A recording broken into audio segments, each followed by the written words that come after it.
ஊட்டியின் அமைதியான நிலப்பரப்பில் உள்ள அழகர் மலைக்கு வரவேற்கிறோம். ஒரு கம்பீரமான சிறுத்தை இந்த குடியிருப்பு பகுதிக்குள் நுழைந்து குறிப்பிடத்தக்க நேரம் இங்கு ஓய்வெடுக்க தேர்ந்தெடுத்தது. இது போன்ற நிகழ்வுகள் அரிதானவை. ஆனால் வனவிலங்குகளின் எல்லைகளை மனிதர்கள் வசிக்கும் பகுதிகளில் கேள்விப்பட்டிருக்க முடியாது. சிறுத்தைகள் தனிமையான மற்றும் மழுப்பலான விலங்குகள். அவை திருட்டுத்தனம் மற்றும் தகவமைப்புக்கு பெயர் பெற்றவை. மனிதர்கள் வசிக்கும் பகுதிகளில் அவற்றின் இருப்பு பெரும்பாலும் அவற்றின் இயற்கையான வாழ்விடங்கள் மீதான அத்துமீறலை குறிக்கிறது. இந்த அழகான மற்றும் கடுமையான காட்சி வனவிலங்குகளுக்கும் மனிதர்களுக்கும் இடையே வளர்ந்து வரும் தொடர்புகளை எடுத்துக்காட்டுகிறது.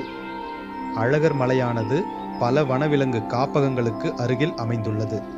இந்த சிறுத்தையின் பார்வை நமது வளர்ச்சிக்கும் வனவிலங்கு பாதுகாப்புக்கும் இடையே நாம் பராமரிக்க வேண்டிய நுட்பமான சமநிலையை நினைவூட்டுகிறது.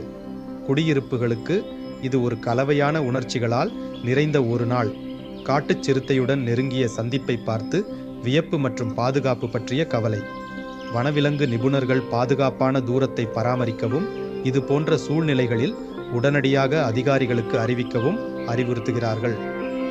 சிறுத்தைகள் பொதுவாக மனிதர்களின் தொடர்பை தவிர்க்கின்றன என்பதை புரிந்து கொள்வது அவசியம்.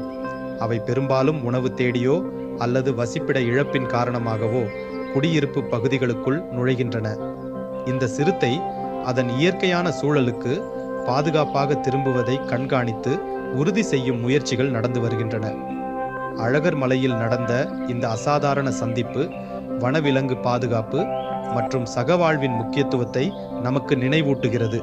நமது பிரதேசங்களை விரிவுபடுத்துவதை தொடர்ந்து இந்த அற்புதமான உயிரினங்களின் இயற்கையான வீடுகளை மதிக்கவும் பாதுகாக்கவும் நினைவில் கொள்வோம்.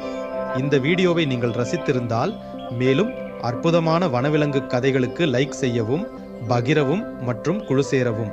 மேலும் நினைவில் கொள்ளுங்கள், ஒவ்வொரு சிறிய செயலும் நமது இயற்கை உலகை பாதுகாப்பதில் முக்கிய